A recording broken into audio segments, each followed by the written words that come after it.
Hello दोस्तों, नमस्ते। आप सभी का हमारे चैनल में स्वागत है। आज हम करेंगे काव्य शास्त्र से संबंधित टॉपिक है हमारा। काव्य शास्त्र भी 4-5 क्वेश्चन हमारे आते हैं। तो ये घटना चक्र है यूपी टीजीटी पीजीटी घटना चक्र से संबंधित काव्य शास्त्र का टॉपिक है। काव्य संप्रदाय का सही विकास क्रम क्या है? तो काव्य शास्त्र में संप्रदाय हैं, उनके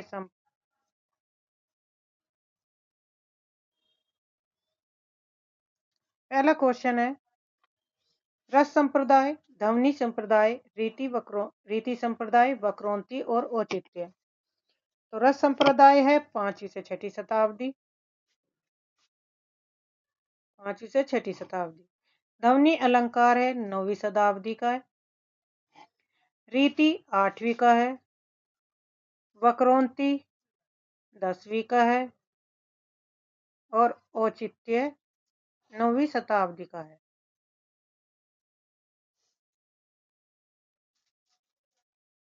वक्रोन्ति 9वीं और औचित्य 10वीं शताब्दी का है। रस संप्रदाय के हैं भरत मुनि, ध्वनि के हैं भामा, ध्वनि अलंकार से संबंधित है।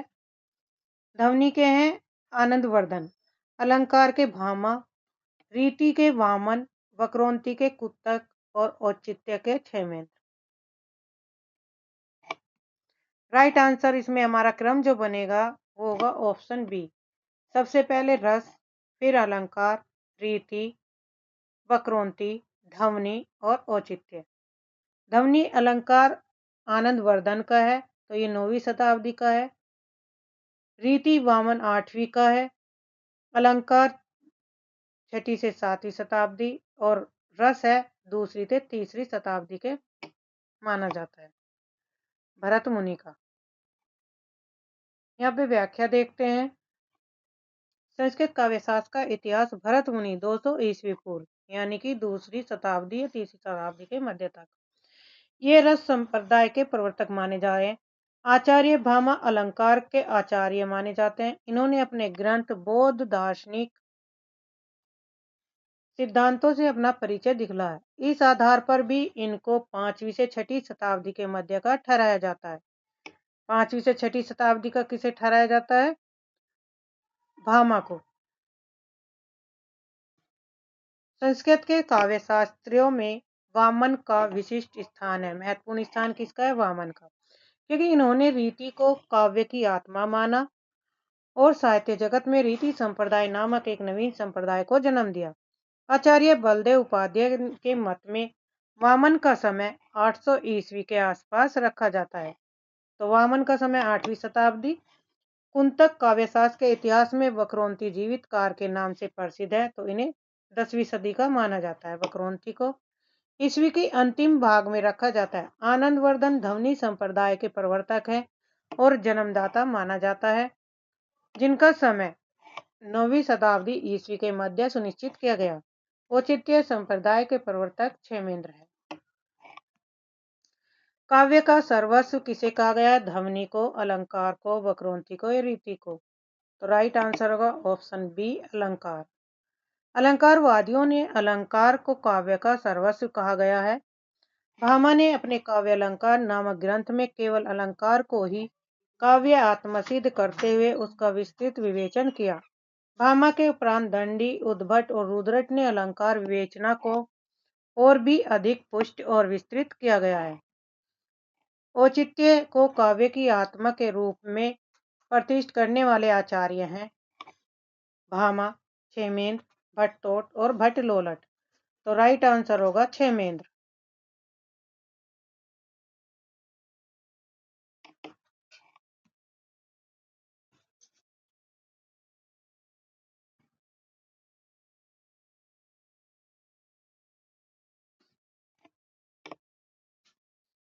औचित्य को काव्य की आत्मा के रूप में प्रतिष्ठित करने वाले आचार्य क्षेमेंद्र हैं। आचार्य क्षेमेंद्र ने काव्य रस को महत्व दिया। जो कवि क्षेमेंद्र हुए उन्होंने किसको महत्व दिया? रस को। किंतु उनका विचार है कि औचित्य के अभाव में रसानुभूति असंभव है। इसी कारण उन्होंने औचित्य को सर्वाधिक महत्व देते हुए ही काव्य की आत्मा माना है। औचित्य रस सिद्धस्त स्थिर काव्य जीवितम, अर्थात औचित्य रसपूर्ण काव्य का स्थिर जीवन होता है। अपने विचारों को अधिक स्पष्ट करते हुए उन्होंने लिखा, औचित्य के द्वारा रस और अधिक आस्वादनीय बनकर सहृदय में व्याप्त हो जाता है। मधुमास जैसे अशोक को अंकुरित कर देता है, उसी प्रकार यह भी भावुक हृदय को अंकुरित कर देता है। मधुर आदि रसों की चतुराई से मिलाने पर जिस प्रकार एक विचित्र आस्वाद उत्पन्न होता है, उसी प्रकार श्रृंगार आदि रसों को परस्पर समन्वित करने पर एक विलक्षण रसानुभूति प्राप्त होती है। इस प्रकार आचार्य क्षेमेंद्र ने औचित्य पर पर्याप्त बल दिया। औचित्य संप्रदाय के संस्थापक आचार्य क्षेमेंद्र हैं। क्षेमेंद्र ने औचित्य को इस प्रकार परिभाषित किया कि अनुरूप वस्तुओं के योग को आचार्य ने उचित माना एवं उचित के भाव को औचित्य कहते हैं। औचित्यम पाहुराचार्य सादृशम किम यस्य यत उचितस्य च यो भाव तदौचित्यम प्रक्षिप्त। संप्रदाय के प्रवर्तक संस्थापक आचार्य कौन है? औचित्य संप्रदाय के संस्थापक आचार्य कौन है? तो राइट आंसर है क्षेमेंद्र। वामन 8वीं शताब्दी के, दंडी 8वीं, आनंदवर्धन 9वीं और क्षेमेंद्र 10वीं। ध्वनि को काव्य की आत्मा मानकर ध्वनि संप्रदाय का प्रतिपादन किसने किया? तो ध्वनि का संपादन किसने किया था? आनंदवर्धन ने। मम्मट 11वीं शताब्दी के हैं, दंडी 8वीं के, विश्वनाथ 11 से 12वीं शताब्दी के माने जाते हैं। भारतीय काव्यशास्त्र में विभिन्न सिद्धांतों एवं संप्रदायों का जन्म काव्य की आत्मा की खोज से जुड़ा हुआ है। ध्वनि सिद्धांत भी काव्य की आत्मा का अनुसंधान करने वाला सिद्धांत, उसका केंद्र बिंदु है। काव्यात्मा ध्वनि अर्थात काव्य की आत्मा ध्वनि है। ध्वनि संप्रदाय के प्रवर्तक आनंदवर्धन माने जाते हैं। उनकी मान्यता है ध्वनियां लोक में उपलब्ध है। ध्वनि तत्व के विरोधी जो थे श्री भट्ट आनंदवर्धन के समकालीन थे। तो ध्वनि विरोधी कौन थे? भट्ट। आनंदवर्धन के समकालीन थे मुकुल भट्टनायक, कुंतक, धनंजय, महिम भट्ट आदि ध्वनि विरोधी आचार्य के अंतर्गत आते हैं। तो इनका नाम पूछा जाता है ध्वनि विरोधी आचार्य कौन से हैं? तो भट्टनायक है, कुंतक है, धनंजय है और महिम भट्ट। ये कवि जो है ध्वनि विरोधी थे। ध्वनि की परंपरा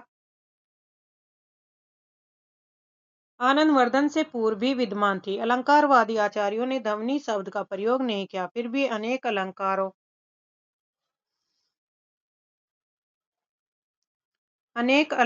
और लक्षण तथा उदाहरणों में स्पष्ट और प्रकारांतर से ध्वनि के संकेत मिल जाते हैं।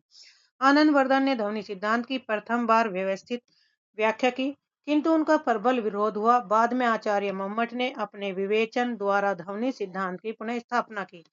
ये कश्मीर के महाराज अवंती वर्मा के आश्रित कवि थे।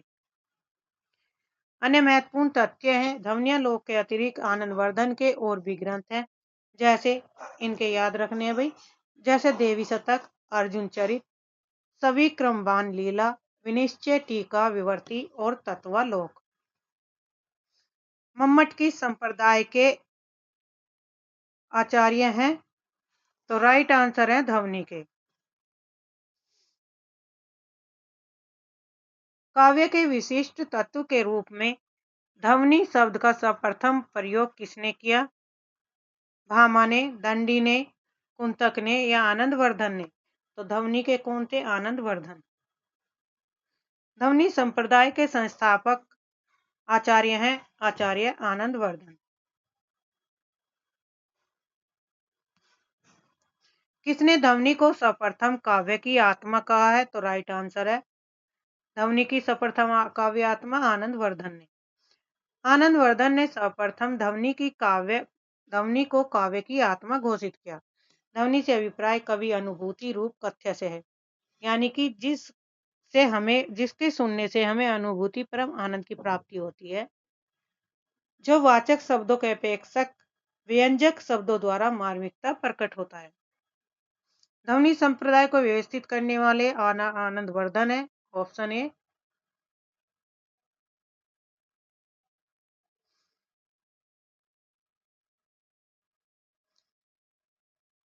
जहां शब्द प्रत्यक्ष अर्थ को त्याग कर किसी और ही अर्थ की प्रतीक्षा कराए, जो उसके प्रत्यक्ष अर्थ की अपेक्षा अधिक चमत्कार पूर्ण हो। काव्य शास्त्र के अनुसार यह किसका लक्षण है? तो राइट आंसर होगा ऑप्शन सी, ध्वनि का। जहां शब्द प्रत्यक्ष अर्थ को त्याग कर किसी और ही अर्थ की प्रतीति कराए, जो उसके प्रत्यक्ष अर्थ की अपेक्षा अधिक चमत्कार हो। काव्य शास्त्र के अनुसार यह ध्वनि उत्तम काव्य लक्षण है। ध्वनिकार ने इसकी परिभाषा इस प्रकार लिखी, जहां अर्थ तथा शब्द स्वयं को और अपने अर्थ को गौण बनाकर व्यंग्यार्थ को अभिव्यक्त करते हैं, विद्वानों के द्वारा वह ध्वनि काव्य कहा गया है। ध्वन्यालोक का खंडन करने वाले व्यक्ति विवेककार महिम भट्ट ने इस लक्षण की शब्द योजना में अनेक दोष दिखलाए। अतः मोहम्मद ने इसी लक्षण को शब्द भेद से इस प्रकार कहा। विद्वानों का कहना है कि वाच्य से व्यंग के अधिक होने पर ध्वनि नामक उत्तम काव्य होता है। तो ये कथन है, इंपोर्टेंट है, ये एग्जाम की दृष्टि से पूछे जा सकते हैं। किस आचार्य ने गुणों को रस का आश्रित कवि माना है? तो गुणों का आश्रित कवि आनंदवर्धन ने माना है। गुणों को रस का आश्रित कवि मानने वाले आनंदवर्धन है। रीति और गुण से संबंध आनंदवर्धन की मान्यता को जिस प्रकार परवर्ती काव्यशास्त्र सिद्धांत स्वीकार किया गया, उसी प्रकार गुणों और रसों के पारस्परिक संबंध की मान्यता को विद्वान आज तक उसी रूप में स्वीकार करते हैं। काव्य के अर्थ वैज्ञानिक विवेचन का शुभारंभ किसने किया? तो राइट आंसर होगा ऑप्शन ए, वामन ने। वामन काव्यांगों में व्यवस्था लाने के लिए सर्वप्रथम पर्याप्त प्रयत्न करते दिख पड़ते। वामन के अनुसार काव्य के द्रव्य गुण की उत्पत्ति देश विशेष से नहीं होती। वैदर्भी, गौड़ी, पांचाली रीति का विवेचन वे काव्य गुणों की उत्कृष्टता के आधार पर करते हैं, जिनमें ओज, प्रसाद, माधुर्य, सौकुमार्य, उदारता, श्लेष, कांति, समता, समाधि और अर्थ व्यक्ति नामक शब्द आते हैं। नामक शब्द अर्थ गुणों से युक्त शैली उत्कृष्टतम होती है। यह एक सार्वभौमिक सत्य है। वामन प्रस्तुत करते हैं इसका उदाहरण। वैदर्भी रीति परक काव्य है। वामन ने कहा, जिस प्रकार रेखाओं में चित्र समा जाता है, उसी प्रकार इन रीतियों में काव्य समाविष्ट हो जाता है। वामन ने गुणों को अधिक महत्व देकर एक सीमा तक कवि की चित्तवृत्ति के योग को स्वीकार किया। अर्थ गुणों में कवि की नूतन कल्पना को समाधि नाम से, रसों की उद्भावना कांति के नाम से तथा अर्थ की प्रौढ़ता ओज नाम से स्वीकार की गई है। जब तक मन स्थिर होता है, तब तक पद का रखना और हटाना ही होता रहता है। अलंकारों के विवेचन में भी वामन की दृष्टि में नवीनता मिलती है। वामन के अनुसार यमक के पश्चात सभी शब्द अलंकारों को उपमा का ही प्रपंच स्वीकार किया गया। अतः स्पष्ट है कि काव्य में अर्थ वैज्ञानिक विवेचन का शुभारंभ वामन ने किया। आचार्य वामन ने काव्य हेतु के स्थान पर किस शब्द का प्रयोग किया? तो राइट आंसर होगा ऑप्शन डी, काव्यांग का। निम्नलिखित में से काव्य हेतु किसे नहीं माना जाता? तो काव्य हेतु किसे नहीं माना जाता? प्रेरणा को। व्युत्पत्ति, अभ्यास और प्रतिभा क्या है? काव्य है।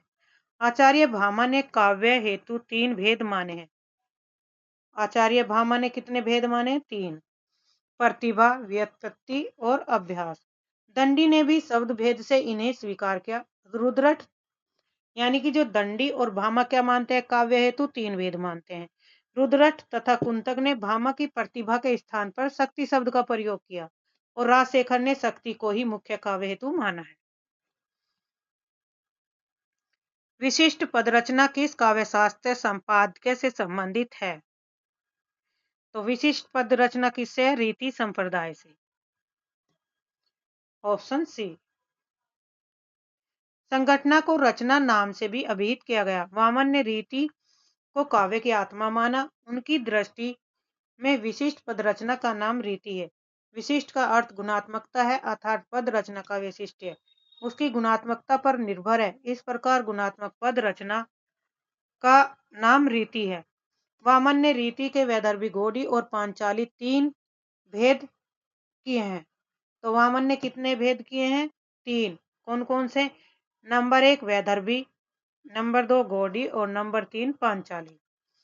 ओज प्रसादी समर गुणों से युक्त रचना को वैदर्भी रीति कहते हैं।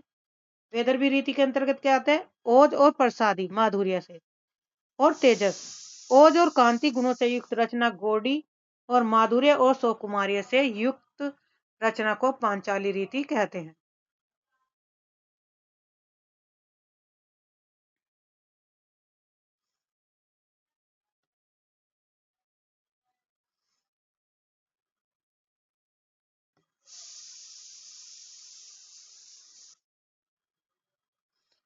विम का काम है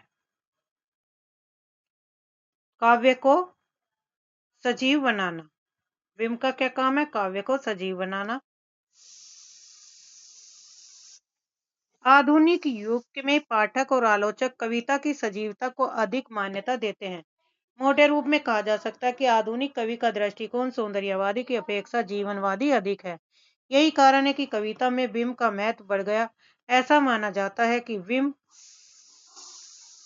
संवेदना से जुड़े होते हैं। उनकी सबसे बड़ी विशेषता ऐन्द्रियता होती है। यही वजह है कि सुंदरता से अधिक सजीवता विम का प्रधान गुण है।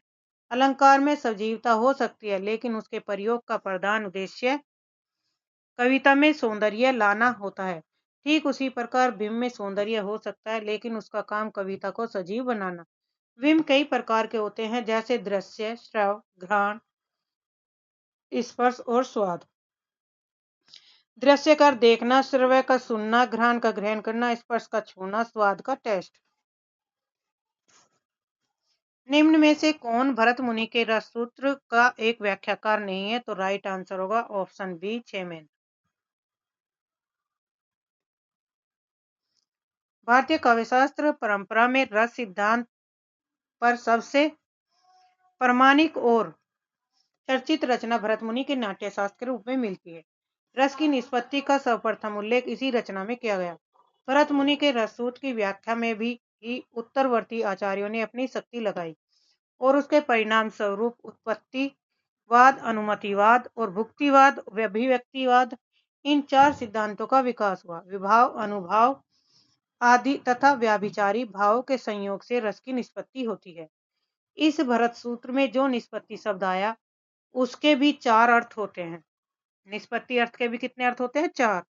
भट्ट लोलट के मत में निष्पत्ति का अर्थ है उत्पत्ति, शंकु के मत में है अनुमति, भट्टनायक के में भुक्ति और अभिनव गुप्त के मत में है अभिव्यक्ति का ग्रहण होता। भरत मुनि के रस सूत्र के व्याख्याकार क्षेमेंद्र नहीं है, परंतु क्षेमेंद्र अपने औचित्य संप्रदाय के संस्थापक के रूप में प्रसिद्ध हैं। अन्य महत्वपूर्ण तथ्य हैं। नाट्यशास्त्र नाट्यकला पर व्यापक ग्रंथ और टीका है, जिसे पंचम वेद भी कहा जाता है। इंपोर्टेंट है। वर्तमान नाट्यशास्त्र प्राय 6 श्लोकों का ग्रंथ, इसलिए उसको षष्ठ सहस्री संहिता भी कहा जाता है। नाट्यशास्त्र में उपलब्ध संस्करण षष्ठ सहस्री संहिता में 36 अध्याय हैं, जबकि निर्णय सागर द्वारा प्रकाशित प्रथम संस्करण में 37 अध्याय। वैसे नाट्यशास्त्र के प्राचीन टीकाकार आचार्य अभिनव गुप्त ने इसमें 36 अध्यायों का उल्लेख किया है। भाई सारे ये तथ्य इंपोर्टेंट हैं।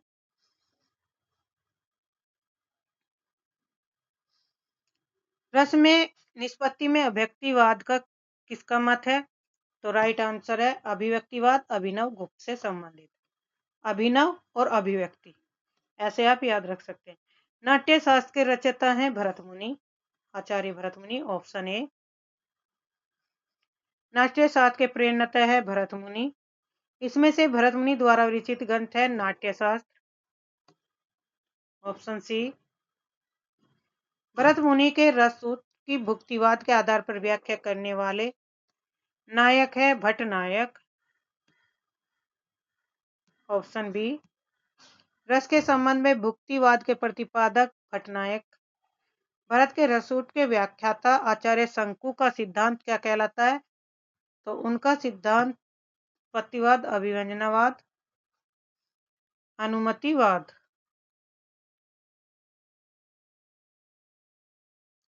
उनका सिद्धांत कौन सा है? अनुमतिवाद, शंकु का। अनुमतिवाद व्याख्या करने वाले शंकु हैं। Option D. आचार्य शंकु द्वारा रस निष्पत्ति की व्याख्या का स्वरूप है। Option B, अनुमतिवाद। अनुमतिवाद का मंतव्य शंकु से संबंधित है। रस निष्पत्ति के संबंध में भट्ट लोलट का मत है उत्पत्तिवाद से।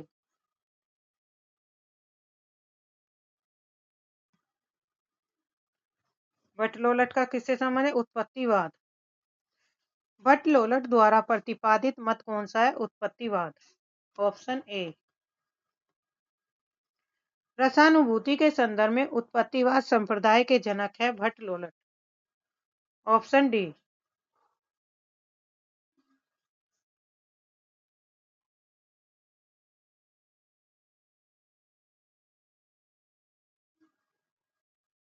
निम्नलिखित में से कौन सा युग्म सही नहीं है? भट्ट लोलट का है उत्पत्तिवाद, शंकु का अनुमतिवाद, आचार्य मम्मट का भुक्तिवाद, अभिनव गुप्त का अव्यक्तिवाद। तो आचार्य मम्मट है भुक्तिवाद के नहीं है, तो ऑप्शन सी गलत है। रस निष्पत्ति के संबंध में चित्र तुरंग न्याय की मान्यता किस आचार्य ने की? तो राइट आंसर है शंकु। Option B.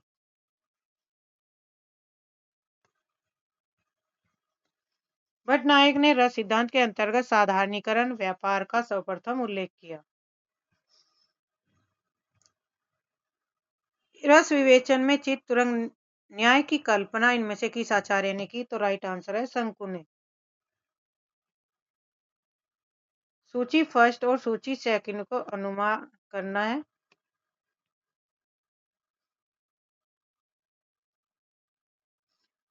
भट्ट लोलट का है उत्पत्तिवाद, ए का 4।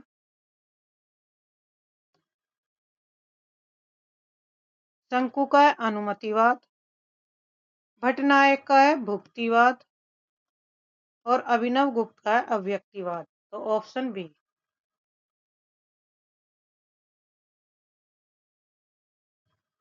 भट्ट लोलट का है व्याख्या है उत्पत्तिवाद, शंकु का अनुमतिवाद, भट्ट नायक का भुक्तिवाद, अभिनव गुप्त का अभिव्यक्तिवाद।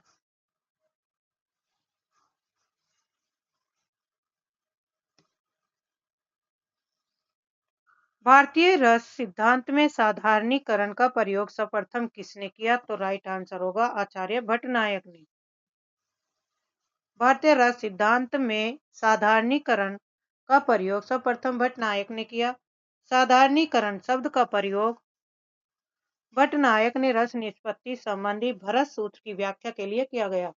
उनके अनुसार काव्य और नाटक में अभिधा से भिन्न दूसरी भावगत शक्ति अपने व्यापार से भावादि को साधारणीकृत रूप में प्रस्तुत कर स्थायी भाव को भावमयमान बनाती है।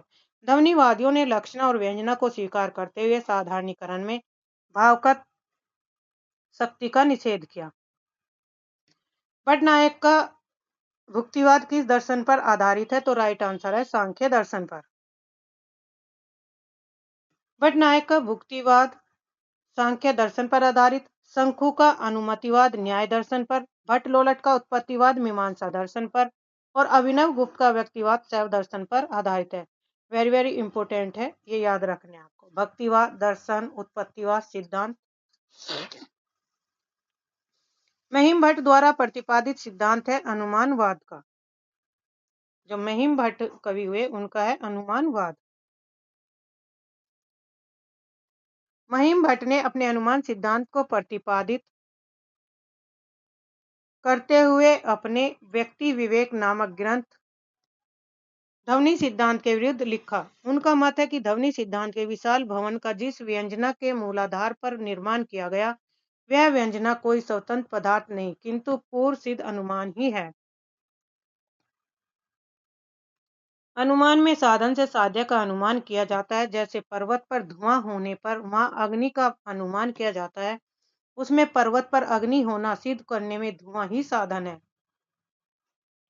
यानी नहीं कि हम जब भी कुछ कार्य करते हैं या कोई अनुमान लगाते हैं, कहीं धुआं उठ रहा तो हम अनुमान लगा के कहेंगे कि वहां आग लग गई होगी, तो ये हमारा अनुमान ही तो होगा। जरूरी नहीं कि आग लगी धुआं उठ रहा, भाई धुआं जब भी तो उठेगा जब कहीं आग लगेगी या कुछ ऐसी घटना होगी, तो ये अनुमान पर आधारित है।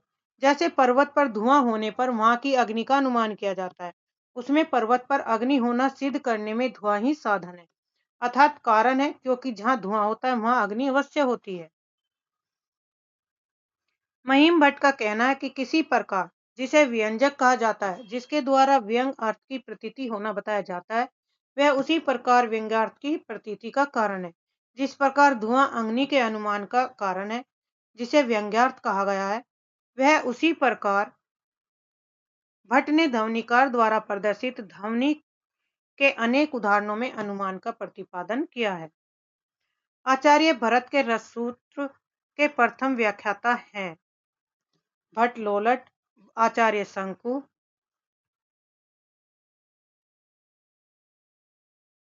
अभिनव गुप्त या विश्वनाथ, आचार्य विश्वनाथ। तो राइट आंसर होगा प्रथम जो व्याख्याता है भरत मुनि के रससूत्र के, वे हैं भट्ट लोलट।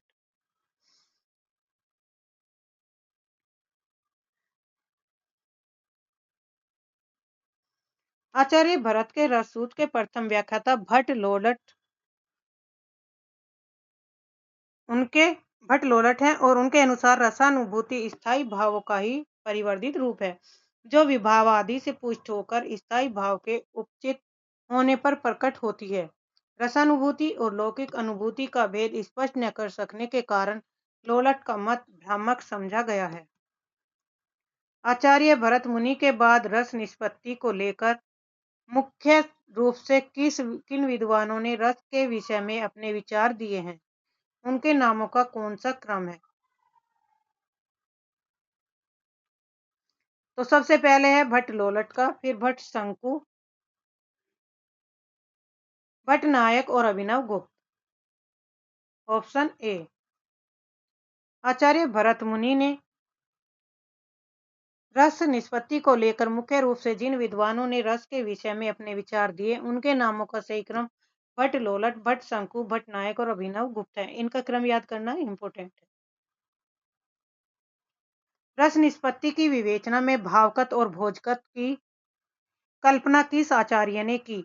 तो राइट आंसर होगा भोजगत और भावगत की भट्ट नायक ने।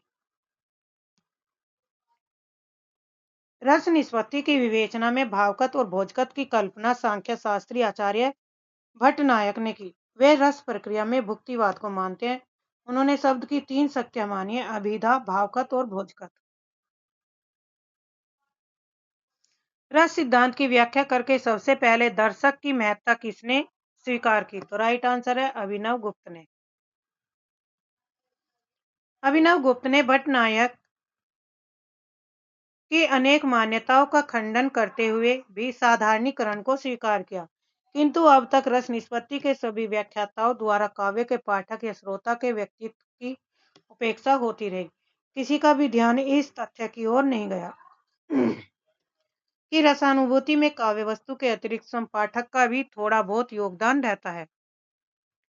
अभिनव गुप्त ने इस ओर ध्यान देते हुए अव्यक्तिवाद की प्रतिष्ठा की और उनके मतानुसार काव्य साधन में पाठक के हृदय में किसी नए तत्व की सृष्टि नहीं होती, अभी तो उसकी जन्मजात वासनाएं ही उद्वेलित होकर व्यक्त हो जाती हैं।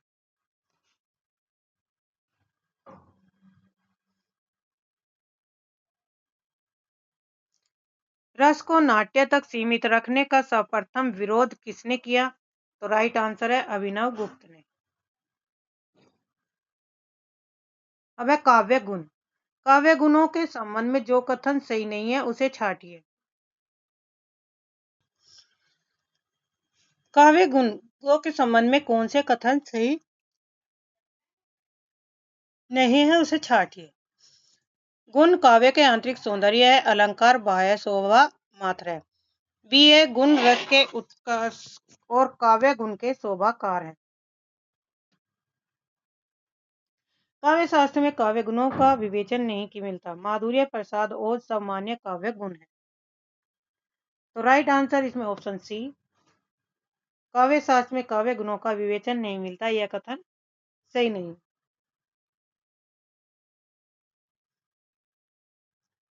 काव्य शास्त्र में काव्य गुणों और काव्य दोषों दोनों का विवेचन मिलता है। आचार्य भरत मुनि ने काव्य गुणों की संख्या कितनी बताई है? तो राइट आंसर होगा 10।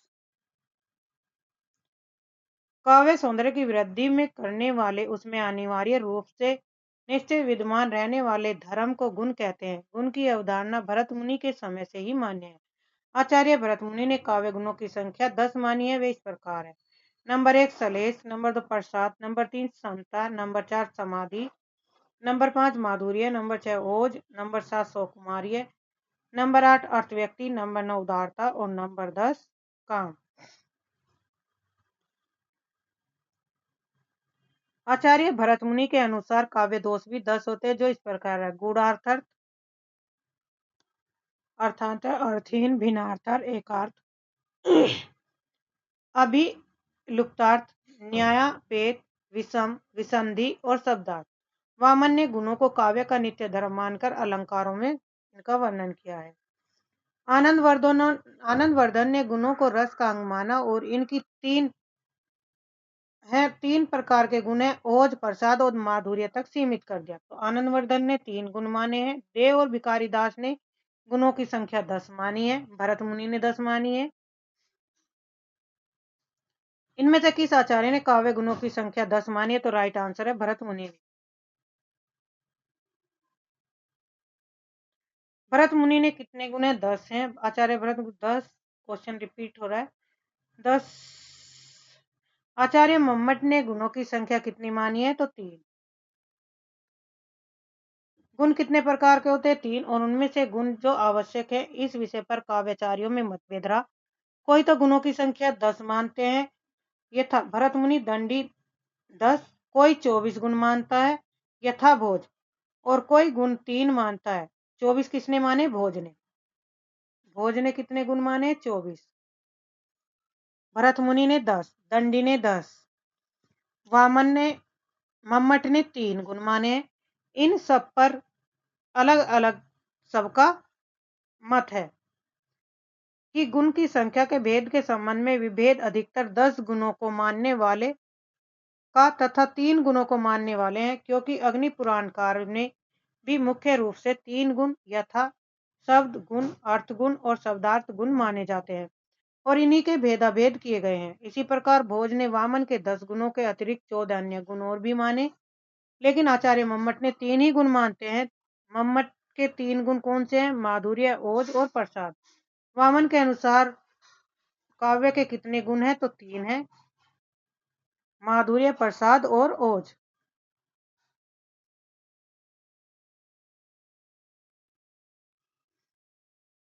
आचार्य मम्मट ने काव्य गुणों की संख्या 20 निश्चित कर दी, जिसमें शब्द गुण 10 अर्थ गुण है, जिसमें 10 क्या है? गुण है और 10 अर्थ गुण। अर्थात यह 20 गुण आचार्य भरत के द्वारा उल्लिखित 10 गुण ही हैं। वामन ने केवल शब्द और अर्थ का भेद करके उनकी संख्या द्विगुणित कर दी। वामन ने 3 रीतियों का उल्लेख किया, गौड़ी, पांचाली और वैदर्भी। सही युग्म चिन्हित कीजिए। वैदर्भी का माधुर्य, गौड़ी माधुर्य, गौड़ी प्रसाद, पांचाली। तो राइट आंसर ऑप्शन ए। माधुर्य व्यंजक वर्णे रचना ललितात्मका आवर्ती रल्य व्यर्त्या वैदर्भी रीति ऋष्यते। अर्थात माधुर्य व्यंजक वर्णों से युक्त समास रहित पद रचना को वैदर्भी कहते हैं। जो वर्णों से युक्त हो, समास रहित पद हो, यह रीति श्रृंगार, करुण और शांत रस के लिए अधिक अनुकूल होती है। इसका प्रयोग विदर्भ देश के कवियों ने अधिक किया, इसी से इनका नाम वैदर्भी रीति पड़ा। इसका एक अन्य नाम ललिता भी है। वैदर्भी रीति का अन्य नाम क्या है? ललिता। मम्मट ने इसे उपनागरी कहा। गोडी रीति को परूसा भी कहते हैं। आचार्य मम्मट ने इसे परिभाषित करते हुए कहा, कहते हैं कि ओज प्रकाश केतु परूसा, अर्थात जहाँ ओज गुण का प्रकाश होता है वहाँ गोडी परूसा रीति होती है। इसमें दीर्घ समास युक्त पदावली का प्रयोग उचित माना जाता है। पांचाली रीति के संबंध में कहा गया है कि माधुर्य सुकुमार्य प्रपन्ना पांचाली, अर्थात पांचाली में मधुरता और सुकुमारता होती है। जब द्रास बटालिक टाइगर हिल की सीमा लगी गरजने, जब शहादत लेते हिमगिरी की चट्टाने लगी गरजने, तब जाग उठे ये शेर बब्बर पौरुष हुंकार उठा था, मातृभूमि की बलि वेदी पर लहू पुकार उठा था। उपयुक्त काव्य पंक्तियों में कौन सा काव्य गुण व्यंजित हो रहा है? तो राइट आंसर है ओज काव्य गुण है।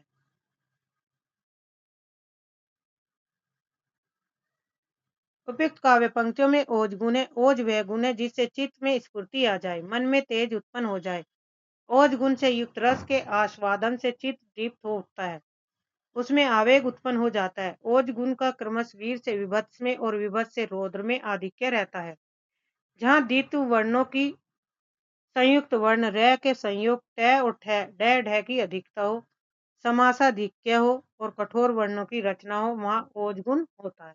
तो ये इसकी पहचान बताइए कि कहाँ पे कौन सा ओज गुण होता है। काव्य का वह गुण जो चित्त में तेज और स्फूर्ति का संचार करता है, वहां पे कौन सा गुण होगा? ओज। Option A. वीर रस प्रधान रचना में कौन सा गुण पाया जाता है? तो वीर रस प्रधान में ओज गुण पाया जाता है। चिक रही मरकट भालू छलबल करही जेई खल चीजई, पंक्ति में काव्य गुण कौन सा है? ओज। Option B.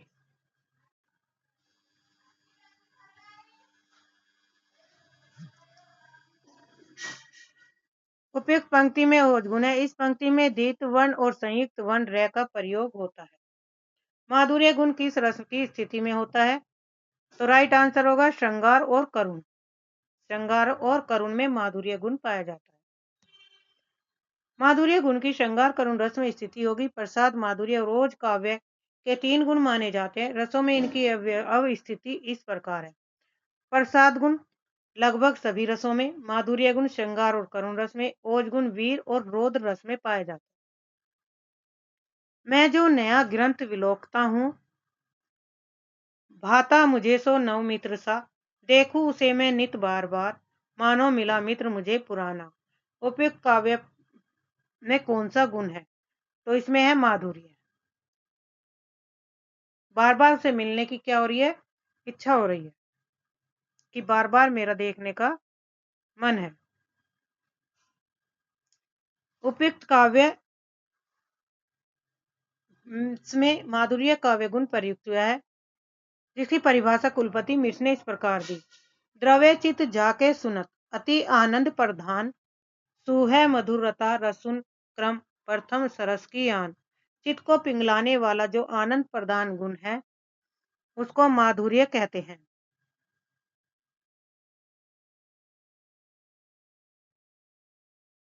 यह संयोग श्रृंगार करुण विप्रलभ और शांत में क्रमश बढ़ता जाता है। मधुर रचना की आवश्यकता इस प्रकार बतलाई गई है, जैसे ट ठ ड ढ से भिन्न वर्ण आए, भिन्न मतलब अलग वर्ण आए, आदि में अपने वर्गों के अंतिम वर्णों में पंचम अक्षर आए, ड इ न और मैं से युक्त होने पर, जैसे मंच कंच पुंज लुंच चंपक इत्यादि। तो यहाँ पर क्या होगा? माधुर्य व्यंजक होंगे। तो भाई इन शब्दों को पहचान लो, तो वहां पे कौन सा रस होगा? माधुर्य। कंकन किकिन नुपुर धुनि सुनी, कैत लखन सन राम हृदय गुनी, में कौन सा काव्य गुण है? तो राइट आंसर होगा माधुर्य गुण। जिस रचना को पढ़ते पढ़ते अंतःकरण द्रवित हो उठे, आनंद की प्राप्ति हो, यानी कि जिस रचना को पढ़ते पढ़ते उसमें आनंद की अनुभूति हो, मन प्रसन्न हो, खिल हो, वह रचना माधुर्य गुण वाली होती है। यह गुण संयोग श्रृंगार से करुण में, करुण से विद्रोह में, वियोग में और वियोग से शांत में अधिक अनुभूत होता है। कठोर वर्णों में ट ठ ढ ढ को छोड़कर मधुर है कोमल रचना माधुर्य गुण के मूल है। जैसे क से लेकर मैं तक के वर्ण और इय अण न मैं से युक्त वर्ण हर्ष र और स आदि उपयुक्त पंक्तियों में घुंघरू की आवाज सुनकर श्री राम के मन में अनुराग पैदा होता है, इसलिए यहाँ माधुर्य गुण है।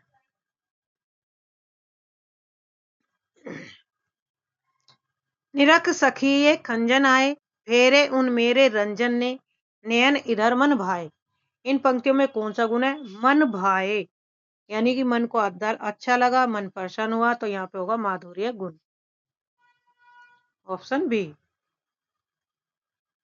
निम्नलिखित पंक्तियों में कौन सा काव्य गुण है? नील परिधान बीच सुकुमार, खिल रहा मृदुल अध खुला अंग, खिला हो ज्यों बिजली का फूल, मेघवन बीच गुलाबी रंग। तो यहाँ पे भी कौन सा होगा? माधुर्य गुण है।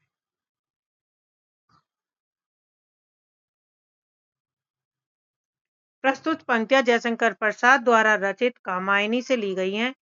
इसमें माधुर्य गुण है। लगभग पूरी कृति में प्रसाद जी ने माधुर्य गुण का प्रयोग किया है।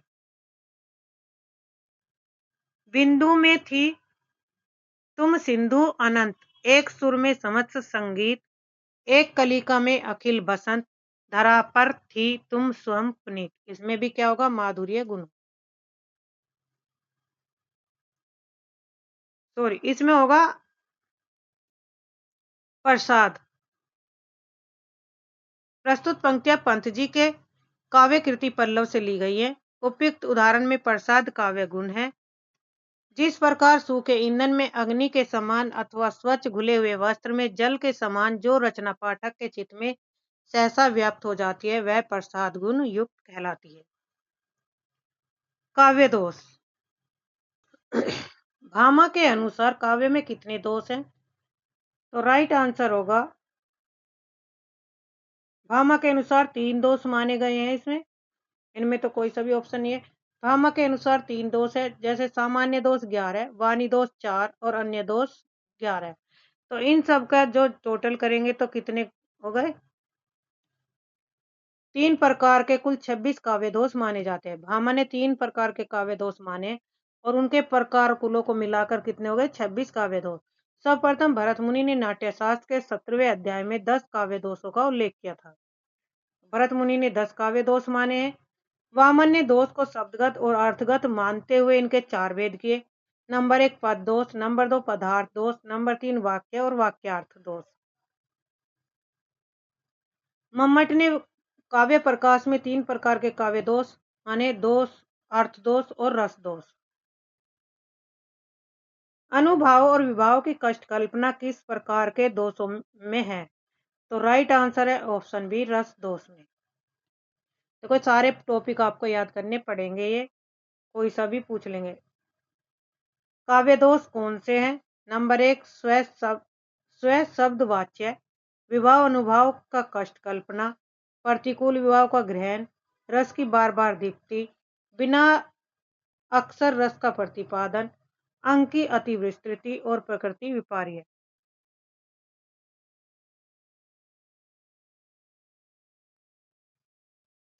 लोक नियम की अवहेलना में कौन सा काव्य दोष होता है? तो राइट आंसर है दुष्कर्म।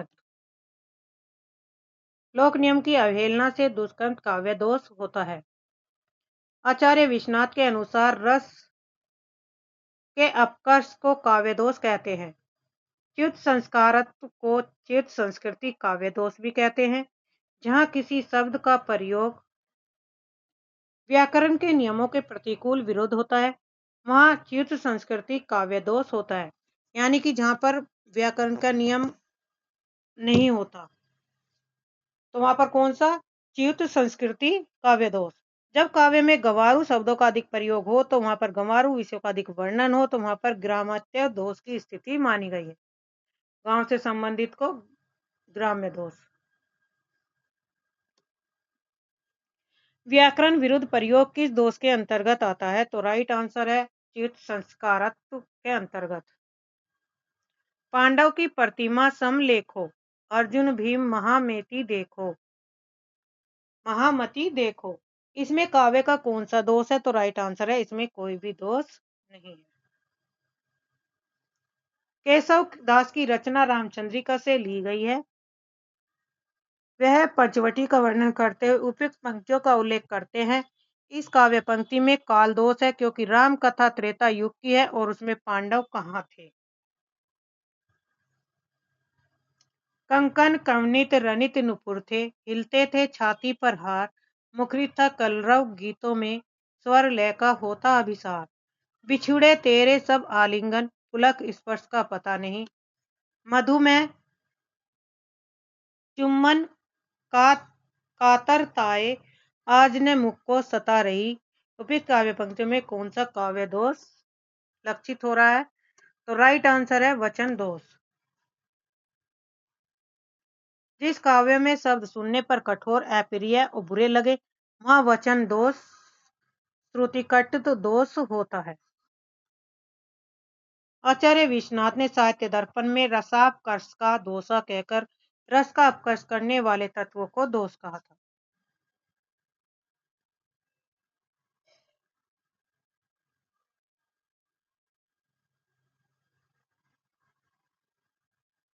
कहा मुख्य रूप से काव्य दोष 3 प्रकार के होते हैं: शब्द दोष, अर्थ दोष और रस दोष। श्रृंगार, करुण, शांत जैसे रसों के प्रसंग में कठोर वर्णों या शब्दों का प्रयोग करने पर वचन दोष होता है। उपयुक्त पंक्तियों में यही काव्य दोष है। काव्य दोषों के कितने प्रकार बताए गए हैं? तो राइट आंसर है 3: शब्द, अर्थ और रस। सबको जानत तुम्हारे सारे जगत जहान में कौन सा काव्य दोष है? तो राइट आंसर है पुनरुक्ति दोष। जगत और जहान 2 बार शब्द है। जगत माने संसार, जहान माने भी संसार, दोनों शब्दों का अर्थ एक है। तो यहाँ पे क्या हो गया? पुनरुक्ति दोष अलंकार। तरु रिपु रिपु घर देखी के विरहिणी अकुलाय में कौन सा काव्य दोष है? तो राइट आंसर है क्लिष्ट।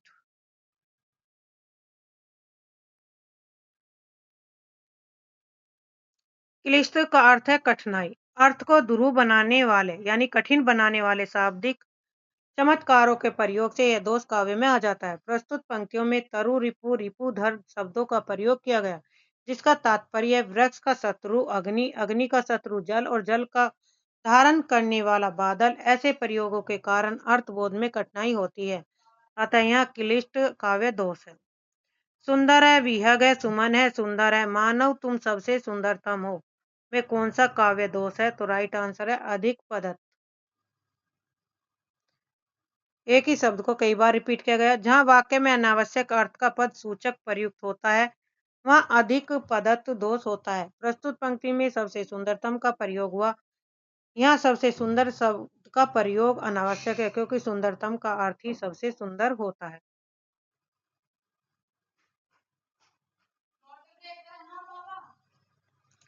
अब टॉपिक है शब्द शक्तियां। शब्द शक्तियां कितने प्रकार की होती है? तो 3 प्रकार की होती हैं। नंबर 1 अमीधा, नंबर 2 व्यंजना और नंबर 3 लक्षणा। तो तीनों के बारे में पढ़ते हैं। अमीधा का अर्थ है जो जैसा है उसे वैसा ही कहा जाए। जैसे राम एक लड़का है तो वह लड़का है, तो वहां पर क्या होगा? अमीधा लक्षणा शक्ति होगी। अर्थबोध कराने के संदर्भ में निम्नलिखित में से कौन सा कथन सत्य है? अमीधा शब्द शक्ति लक्षणा पर आधारित होती है। लक्षणा शब्द शक्ति व्यंजना पर आधारित। अभिधा शब्द शक्ति लक्षणा और व्यंजना दोनों पर आश्रित होती है। लक्षणा और व्यंजना दोनों शब्द शक्तियां अमीधा पर आधारित होती है। तो राइट आंसर है ऑप्शन डी, लक्षणा और व्यंजना दोनों शब्द शक्तियां अमीधा पर ही आश्रित होती है। भाई लक्षण भी तो उस पर ही हो गए। राम है, राम क्या है? लड़का है। राम में और कोई गुण आ जाए, कोई विशेषता है, तो लक्षण हो गई भाई ये राम बहुत सुंदर है, राम बहुत ईमानदार है, राम क्या है? बहुत अच्छा लड़का है। तो ये क्या है? लक्षण है। और उन्हीं लक्षणों पर व्यंग कसा जाए कि राम कैसा है? बहुत बेईमान है, वह चोर है, वह अच्छा लड़का नहीं है। तो ये सब क्या होगा? इस पे व्यंग होगा, तो वहां पर हो जाएगी व्यंजना शब्द शक्ति। तो लक्षणा और व्यंजना दोनों किस पर है? अमीधा पर आश्रित। आई होप आपको समझ में आ गया होगा। शब्द और अर्थ का शाश्वत संबंध है। गोस्वामी तुलसीदास ने शब्द और अर्थ को जल बीची के समान अभिन्न बताया है। शब्द उच्चारण के साथ ही हमारे मन, कल्पना और अनुभूति पर प्रभाव डालता है। स्वादिष्ट व्यंजन का नाम लेते ही मुंह में पानी भर आना, शेर या सांप का नाम लेने से ही मन में भय का संचार होना शब्द शक्ति है। अतः जिस शक्ति के द्वारा मन जिस शक्ति के द्वारा शब्द का अर्थगत प्रभाव पड़ता है उसे शब्द शक्ति कहते हैं। शब्द शक्ति 3 प्रकार की होती है: अभिधा, लक्षणा और व्यंजना। ये 3 शब्द शक्तियां जिन शब्दों से अर्थ की अभिव्यक्ति कराती है उन्हें क्रमश वाचक, लक्षक और व्यंजक कहा जाता है। अमिधा ही मुख्य शक्ति है जिसकी प्रतीति सबसे पहले हुआ करती है। कवि देव ने इसकी पुष्टि इस प्रकार की है: अभिधा उत्तम काव्य, मध्य लक्षणालीन, अधम व्यंजना रस विरस, उल्टी कहत नवीन। इससे स्पष्ट है कि लक्षण और व्यंजना अमिधा पर आश्रित रहती है। लक्षणा में भी अमिधार्थ के योग से रहता है और व्यंजना भी अमिधा के योग के आधार पर ही चलती है। जो व्यंजना लक्षणा मूला रहती है अथवा व्यंजना पर चलती रहती है वह भी अंत में अमिधा के आश्रय में ही चली जाएगी, किंतु चमत्कार की दृष्टि से व्यंजना ही मुख्य है। ये जिन अर्थों का इनका बोध कराते हैं उन्हें कर्मश, वाच्यार्थ, लक्ष्यार्थ और व्यंग्यार्थ कहा जाता है। जिस शक्ति द्वारा साक्षात संकेतित अर्थ, जिसे मुख्यार्थ भी माना जाता है, उसका बोध हो उसे अमिधा कहते हैं। मुख्य अर्थ का बोध कराना ही के कारण ही मुख्य अभिधा कहलाती है। अमिधा शक्ति द्वारा जिन शब्दों के अर्थ की अभिव्यक्ति होती है उन्हें वाचक कहा जाता है। महत्वपूर्ण है, मुख्यार्थ की बाधा होने पर रूढ़ि प्रयोजन के कारण जिस शब्द शक्ति के द्वारा मुख्यार्थ से संबंधित अन्य अर्थ लक्षित हो उसे लक्षणा शक्ति कहते हैं। अमिधा और लक्षणा से भिन्न यानी कि अलग अर्थ शक्ति को व्यंजना कहा जाता है। साहित्य दर्पणकार के शब्दों में अपना अपना अर्थ बोधन कर अमिधा आदि वृत्तियों के साथ होने पर जिससे अन्य अर्थ बोधन हो और उस शब्द में आर्थार्थिक में रहने वाली वृत्ति व्यंजना कहलाती है। व्यंजना के द्वारा व्यक्त अर्थ को व्यंग्यार्थ या प्रतीयमान अर्थ कहते हैं। आनंद वर्धन ने अपने ग्रंथ में प्रतीयमान अर्थ की भूरी भूरी प्रशंसा करते हुए ही उसे काव्य के आत्मा स्वीकार किया। भिखारी दास ने लिखा, व्यंजना या तो अमिधा पर आश्रित होती है या लक्षणा पर। वाच्यार्थ और लक्ष्यार्थ पात्र के समान है जिनमें व्यंग्यार्थ रूपी जल टिकता है।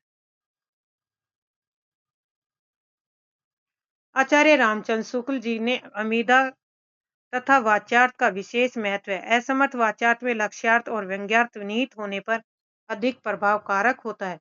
वास्तव में व्यंग्यार्थ या लक्ष्यार्थ के कारण चमत्कार आता है, परंतु वह चमत्कार होता है वाच्यार्थ में ही। शब्द की वह शक्ति जिससे वाच्यार्थ प्रकट होता है अमिधा कहलाती है। पंडित जगन्नाथ के अनुसार शब्द एवं अर्थ परस्पर संबंध अमिधा है। तो ये कथन भी याद रखने हैं, कौन सा किसके अनुसार है। इनमें से कौन सी शब्द शक्ति का भेद नहीं है, तो राइट आंसर होगा श्रोता। बाकी तीनों हैं। शब्द शक्ति के भेद कितने हैं, तो 3 है। राइट आंसर ऑप्शन 3, अभिधा, लक्षणा और व्यंजना। शब्द के अर्थ बोधक आधार को क्या कहते हैं, तो शब्द शक्ति। जो शब्द के अर्थ का बोधक है शब्द शक्ति। मुख्यार्थ बाधा किस शब्द शक्ति का लक्षण है, तो वो है लक्षणा का। मुख्यार्थ में जो बाधा बने वो बाधा का लक्षणा है। अमिधा उत्तम काव्य, मध्य लक्षणालीन, अधम व्यंजना रस विरस, उल्टी कहत नवीन। ये पंक्तियां किस कवि की हैं, तो ये है देव की। Option D.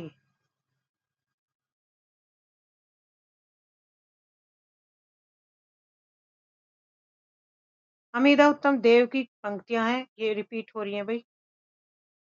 कविदेव, शब्द की वह शक्ति जिससे वाच्यार्थ प्रकट हो कहलाती है अमिधा। मुख्यार्थ का बोध कराने वाले व्यापार को क्या कहते हैं, तो अमिधा शब्द शक्ति। किस शब्द शक्ति की प्रतीति सबसे पहले हुई, तो राइट आंसर है अमिधा की। Option C. व्यंजना शब्द शक्ति का संबंध किससे है, तो व्यंग्यार्थ का। व्यंजना और व्यंग्यार्थ। Option D. जहां पर लक्षण आएगा वहां पर लक्ष्यार्थ। रस की अनुभूति कराने में अमिधा शब्द शक्ति ही प्रधान है। यह कथन किसका है, तो राइट आंसर है आचार्य भट्ट नायक का। आचार्य भट्ट नायक ने रस की स्थिति न तो नायक और नायिका में मानी है और न ही नट और नटी में। रस की स्थिति उन्होंने सीधे सहृदय में मानी है। उनके अनुसार काव्य में 3 शक्तियां रहती है, अमिधा, भावकत और भोजकत। अमीदा वह शक्ति है जिसके द्वारा पाठक या दर्शक काव्य के शब्दार्थ को ग्रहण करता है। दूसरी शक्ति भावकत, जिसके द्वारा उसे उस अर्थ का भावन होता है। भाव का भावन होने पर भाव की व्यक्तिकता का नाश होकर साधारणीकरण हो जाता है और भाव विशिष्ट न रहकर साधारण बन जाता है। अतः इस आधार पर भट्ट नायक की मान्यता है कि रस की अनुभूति कराने में अमीदा शब्द शक्ति ही प्रधान है। सिंधु सेज धरा वधु अब तनिक संकुचित बैठी सी। इन पंक्तियों की शब्द शक्ति कौन सी है? तो व्यंजना है।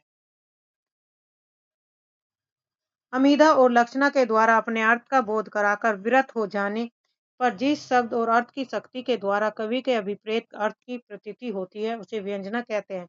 व्यंजित अर्थ को व्यंग्यार्थ अथवा ध्वन्यार्थ भी कहा जाता है। प्रस्तुत पंक्ति में व्यंजना शब्द शक्ति है जिसमें सिंधु और धरा के लिए क्रमश सेज और वधु के बिंब प्रस्तुत हुए हैं। इनमें प्रमुख बिंब वधु का है और सेज बिंब का उसका अंग मात्र है। कवि ने वधु के बिंब को ही उभारने का विशेष प्रयास किया। तनिक संकुचित बैठी सी इस विशेषण की सहायता से उसकी मुद्रा को साकार किया। जब अर्थ का ग्रहण अभिधा से न हो तो किंतु उसे संबंध हो तो अर्थ ग्रहण कराने वाली शब्द शक्ति को क्या कहेंगे? तो अर्थ शक्ति को कहेंगे लक्षणा। Option C.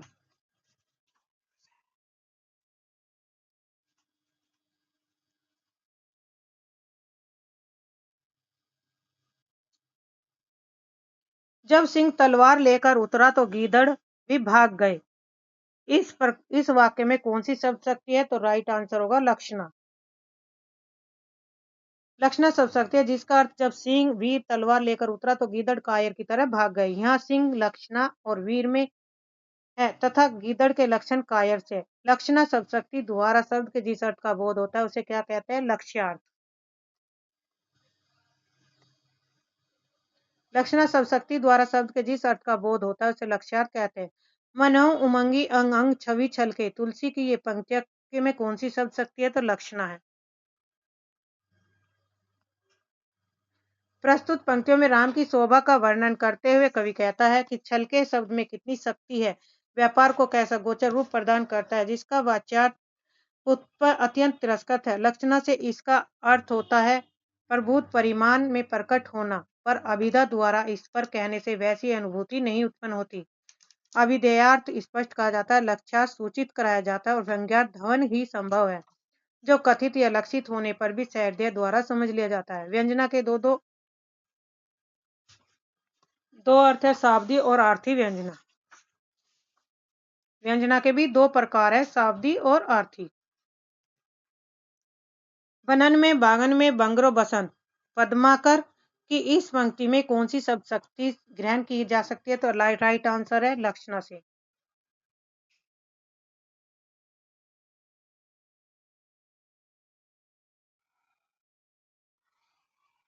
पद्माकर की प्रस्तुत पंक्ति में लक्षणा शक्ति है। लक्षणा में शब्द का सीधा साधा अर्थ नहीं निकलता।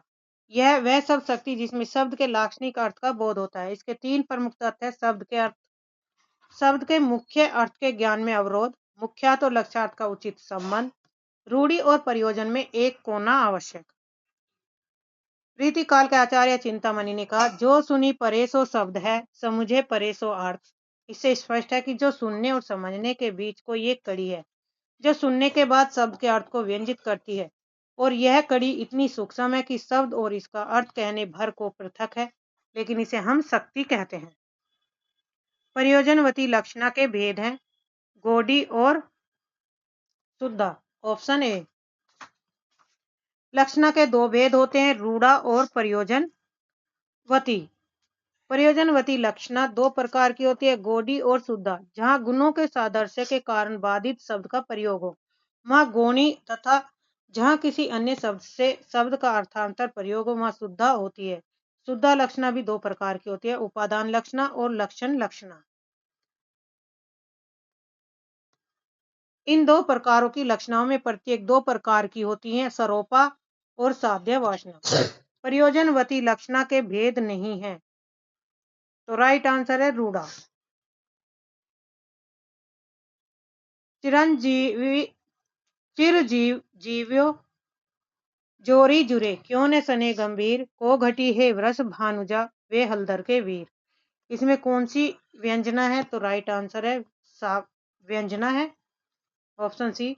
उपयुक्त दोहे में शाब्दिक व्यंजना है। इस दोहे में वृष भानुजा और हलधर वीर शब्दों के दो दो अर्थ है, लेकिन यहाँ वर्ष भानुजा का अर्थ राधा वृषभ देव की पुत्री और हलधर के वीर बलराम श्री कृष्ण के भाई के एक ही अर्थ में नियंत्रित किया जाता है, किंतु इन अर्थों के साथ गाय और बैल का व्यंग्यार्थ भी निकलता है। यही अर्थ इस दोहे को सुंदर बनाए हुए हैं। नेक्स्ट है, तो ये पंक्तियां रिपीट, इसमें होगा इसका व्यंजना, ऑप्शन सी। को घटी के वृष भानुजा वे हलधर के बीच व्यंजना शाब्दी व्यंजना है इसमें शब्द, ऑप्शन ए। बांधा था विधु को किसने इन काली जंजीरों से प्रसाद की, इस पंक्ति का अर्थ किस शब्द शक्ति से ग्रहण होगा? तो राइट आंसर होगा ऑप्शन बी, लक्षणा से। जयशंकर प्रसाद की प्रस्तुत काव्य पंक्ति लक्षणा शब्द शक्ति, यहाँ केवल आरोप्यमान विधु उपमान का कथन है। जहाँ केवल उपमान का वर्णन और उपमेय लुप्त हो, वही साध्य वचना गोडी प्रयोजनावती लक्षणा होती है। औचित्य के अर्थ हैं, औचित्य के आधार पर होता है, ऑप्शन सी अर्थ और निर्णय। अनेकार्थ शब्द अर्थ निर्णय के लिए भ्रतहरि के संयोग वियोग सहचार्य विरोध अर्थ प्रयोजन प्रकरण लिंग अन्य शब्द का सानिध्य सामर्थ्य औचित्य देश काल व्यक्ति स्वर, देश काल व्यक्ति स्वर आदि को साधन के रूप में परिगणित किया। अर्थ निर्णय औचित्य के आधार पर होता है, प्रसंग विशेष में बात को कहने का औचित्य। जैसे आप अपने करों को थाम लीजिए, यहाँ करों का अर्थ किरण नहीं हो सकता, क्योंकि किरणों में थामने की क्षमता नहीं होती। शब्द विशेष में प्रयुक्त वस्तु व्यक्ति के सामर्थ्य और क्षमता से भी अर्थ निर्णय किया जा सकता है। अन्य शब्द का सानिध्य दूसरे शब्द के संपर्क में भी अनेकार्थक शब्द का कोई खास अर्थ पकड़ में आता है। जैसे गांधी और नेहरू, यह निर्देशक सहचार्य के समान है।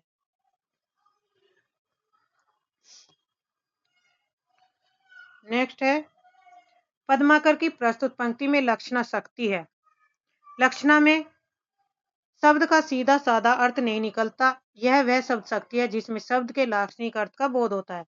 इसमें तीन मुख्य तत्व हैं। नंबर एक, शब्द के मुख्य अर्थ के ज्ञान में अवरोध, मुख्यार्थ और लक्ष्यार्थ का उचित संबंध, रूढ़ि और प्रयोजन में एक होना आवश्यक है।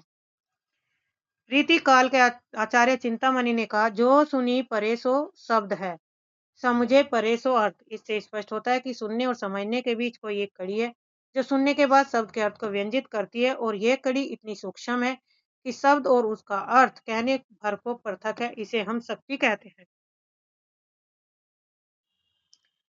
प्रयोजनवती लक्षणा के भेद कौन कौन से हैं? गौणी और शुद्धा।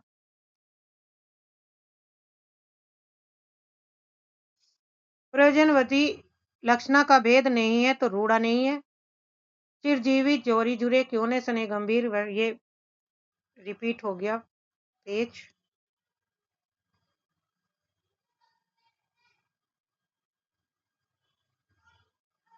तो ये सारा हम कर चुके क्वेश्चन।